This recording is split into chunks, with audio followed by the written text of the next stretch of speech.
Hello and welcome to another Build a Soil YouTube episode.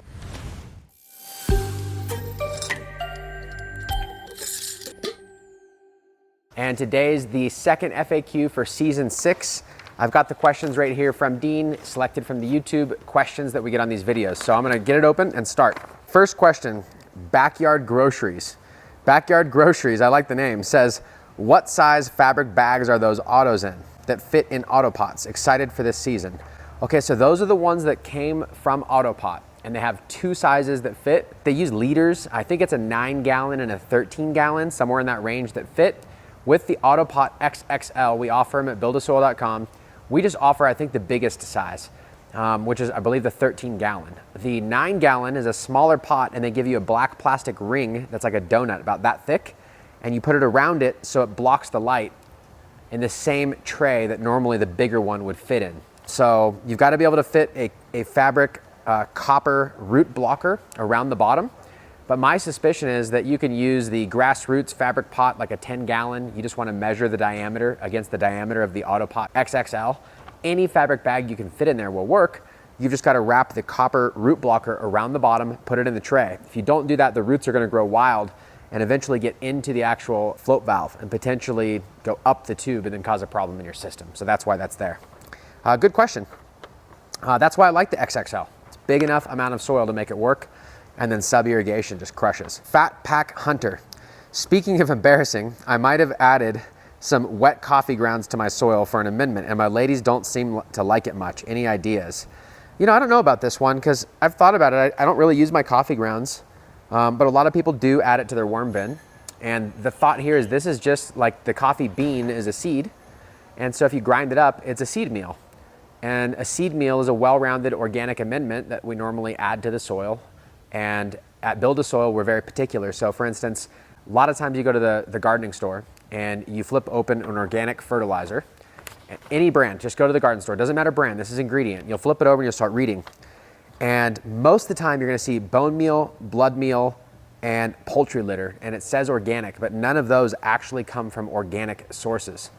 The same thing's true with the seed meals. So if you see cottonseed meal, soybean meal, none of those have to be grown organically to be included in an organic fertilizer. So on your organic fertilizer, if it says cottonseed meal, and that could be just Roundup sprayed, and then you're using that in your garden, contributing to that whole system. With coffee, at least you know, like you can buy organic coffee, you could grind it up. After you've drinking it, it seems like it'd be a good amendment. My challenge is, I've not used it enough to give you really good advice. My suspicion is it's not gonna really cause a problem. And if you're like my friend and you're on the phone, I'd say, well, how much did you add? Maybe that was the issue. Maybe it was like a 1 gallon and you put in like a whole cup or like a whole bunch from the coffee pot. That could cause moisture holding, like it could just act a little bit different. Maybe it could be slightly acidic. So on this one, I'm gonna say, I don't know. So whatever it is, hopefully it just works its way through and then you don't have to do that again. Also, if you have a worm bin, you can put your coffee grounds in there and then you can still utilize that waste. So good question. I wish I knew the answer better. I just don't use wet coffee grounds or dry. I should though, I go through. Like I have an espresso machine at home. I love coffee, I drink it every day. Okay, maybe I'll consider that. I do put it in our worm bin, but I've not been as active in doing that lately at home. Still old school. When cloning with the cocoa coins, how long or how many roots are showing when you transplant into soil? Good question. Should I put mine in soil when the first root is showing or wait until they are sticking out everywhere? So this is personal preference, and there's gonna be some advice given by lots of different people that are vary. I'd say whatever works for you. Here's my thoughts. When I'm growing in the cocoa coin, for those of you that don't know what those are coconut coir from a really reputable manufacturer, Char-Coir. And so we trust that it's been properly washed and balanced so that it's not high pH or sodium or anything. And it's a little coin like the Jiffy Pucks. And you just throw it in a bucket of water and they expand, and they have a pre-drilled hole so you can just stick your cutting in there, and they hold the perfect amount of moisture so they start to root in the normal period of time, but it's just cocoa coir so they'll break down. We used to use like Root Riots and other brands, but they never break down. So we think there's some sort of formaldehyde or something going on there that's not described on the label. So full circle back, cocoa coins, you've got it in there, you just start to see roots. A lot of times the ones that show roots the first, I'll immediately transplant those. And then I'll just keep doing that in waves until they're all done. Other times I'm busy and I'm like, a couple roots, they're good for a little while. I'll wait till more of them are there. That way it's worth my time to transplant. And then there's two considerations here. I would say when you have roots that are like an inch long sticking out and you have like 10, 20 sites where they're firing from, that's probably a really safe time to transplant where it's not gonna be so hard to harden them off. But I personally don't wait. Even if there's one little root tip sticking out, I like to immediately get that in soil, and then I just make sure the humidity is high when I pull it out of that domed environment, either in my grow room, or what I'll do is they'll go into a cup, into a tray, in a dome. That way it's high humidity, low light levels, and there's low pressure on the plant. When there's low pressure from the light and high humidity, you can transplant when the root's that big, and then you'll just know, like, at least the work's done, and for sure it was rooting, so now it's gonna fire roots. And in a few days, you'll see roots coming out the bottom of the cup. You'll know it worked. Occasionally, you can jump the gun a little bit when there's only one root, and maybe mangle it when you're transplanting, or maybe overwater it or something. So I guess you could wait till there's a few more, but that's my answer. I personally go as soon as possible. As soon as the roots fire, I don't wanna like drain them, soak them, water them. I just wanna get going into the soil as fast as possible. Same when I pop seeds in them. Immediately when the seed pops, I just go plant it in soil. That's my preference, and I hope that helps. Ad Antonio says, when Jeremy shares that he has seeds in the vault, what exactly does he mean? I have my seeds in their original packaging in a sandwich bag wrapped in foil in the fridge. Is this an acceptable way to keep my seeds safe? Yeah. So I don't know where, I probably said the vault, like I'm sure I did, just in the vault, meaning stored away somewhere for long term. Yeah, just the fridge. I've got a little mini fridge that all my seeds are in. I used to keep them in the regular fridge, and then it became a problem. And then for a while, I didn't keep some of them in a fridge at all because of that. And so I have some older packs that, as you saw, didn't germinate as well because I didn't properly store them sometimes. Other people have said the freezer. I believe that that's not ideal. I could be wrong on this one, but I've heard people talk about what little bit of moisture might be left kind of crystallizing, and it'd be better to keep them in the refrigerator. I know that they can overwinter through a frost, but personally, I think in the fridge, the fridge is like 40 degrees. It seems to do a great job, and that's what most people that I know do. And then of course you want to keep them free from moisture. And so some people will put like a desiccant pack or something, but in their original packaging, most suppliers have dried them out thoroughly. There's some rice in there, or there's a desiccant pack, or they're at least dry and they're in a sealed container. My fear would be that if you didn't have them like in a plastic bag or blocked from moisture, and maybe your fridge built up because its power turned off and the moisture got to it. So just be cognizant of things like that. Otherwise, yeah, just the fridge, that's all you need. That's good to go. Good question. So Hippie Stick Fish Whistler. Hippie Stick Fish Whistler says, I was wondering if you could touch on the use of lava rock or scoria as an aeration amendment in soil mixes. Good question. In my part of the country, pumice is nowhere to be found, but lava rock is pretty easy to source. Should I be concerned about possible heavy metals present in lava rock, or is it not really a concern or much different from using pumice? Thanks for all you do. Man, good question. Okay, so this follows the theme of we want you to build your own. Use what you have local. Pumice is great. Lava rock, scoria, those are excellent as well. I really like the volcanic material. Black lava rock is gonna be slightly different in mineral composition than like red lava rock. They're both gonna work. I believe one would be more iron, one would be more manganese, but without picking and choosing little things like that, I honestly think it does not matter. The reason why we use pumice is it floats in water and it makes our soil slightly lighter, and I do believe it works a little bit better than lava rock. And so if we were to mix lava rock, two things would happen. One thing would be it'd be even heavier and more expensive to get to the soil to you, which would raise the price, and it's already too expensive. So that's a problem. The next one would be that with lava rock, I've noticed a little bit tighter margin for air on the watering. So slightly easier to overwater. There's not quite as much aeration in there as there is when you're using pumice. Similarly, perlite. Perlite's the lightest and holds the most air, and so that really makes it easier. But I just don't want to go there for no-till soil. We believe the volcanic benefits, the long-term steadiness of those heavier drainage amendments are the way to go. And we kind of die on that sword in the sense that when people are at the gardening store and they're like, man, why is the soil so expensive? We're bringing in by the truckload really heavy pumice that we could offset with perlite for like 1/10 the cost. I mean, they double, triple stack them on the truckloads. You can get a ton of it to you at once, just the freight alone, plus the shipping, but we don't want perlite. So we gotta do what we gotta do. I would love to use lava rock. We were gonna be adding it to our houseplant soil, our black lava rock, but it does make it heavier, and since pumice works really good for us, we're gonna stay with pumice in most applications. For you at home, I would highly recommend using it. I've had people ask me, do they wash it, do they not? I mean, if it comes from a source that you're not really trusting, yeah, you could rinse it off. But to me, it's just rock dust. And so we don't rinse it. I would just go get the lava rock. I would mix it in my soil. Just know it's gonna be a little bit heavier, and it may hold slightly more water than a pumice mix, but you can still get really, really good results. So hopefully that answers your question.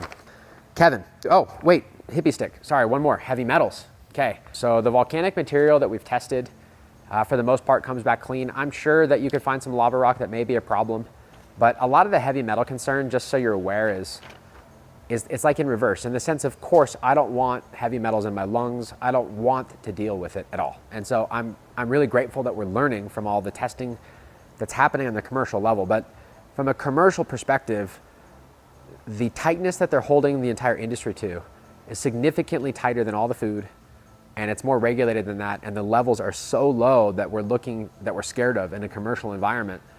It would never be acceptable to grow in your own backyard.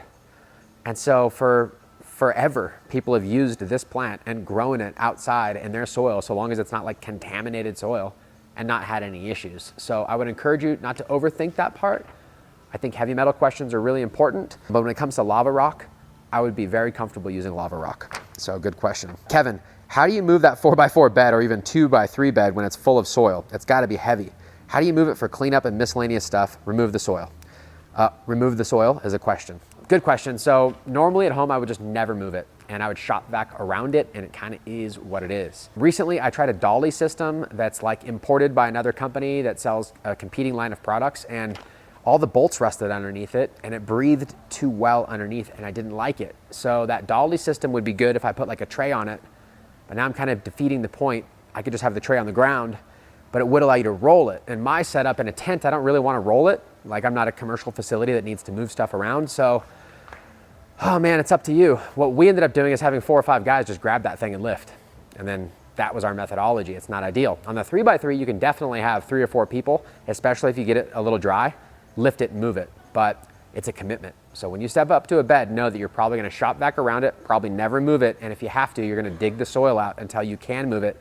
And it's kind of a nightmare. But it shows commitment, and it really does work. And so if you're in a place in life where maybe you own your house or your landlord's cool, or the spot where you're at, you're like, man, I'm never gonna have to move that, just do it. And worst case, you might have to find a way to move it, but for me, it's never really been a problem. But great question, really good question. Canna TV, first time buyer here. My take and bake soil is completely covered in a white coat of fungi.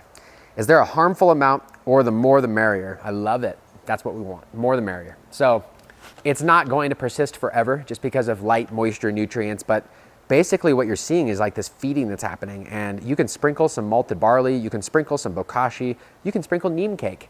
These things have indigenous biology in them, and they also are a food source, and it just goes wild on the soil. It's like it pulls everything out from in there that's alive and starts to feed it. And that's an integral part of the process of the Build a Soil Way. And I want to touch into that. A lot of times, like I threw a bale of ProMix away before because it had some stuff on it, didn't know. Once I got more in tune, I realized that everything is everywhere. The environment selects. And so when you see that we're adding really good stuff and compost and amendments, and it's growing that mycelium, whatever you want to call it, all over the top, that's what we're looking for. We're trying to activate this to life. And once you turn that in, it'll kind of stop.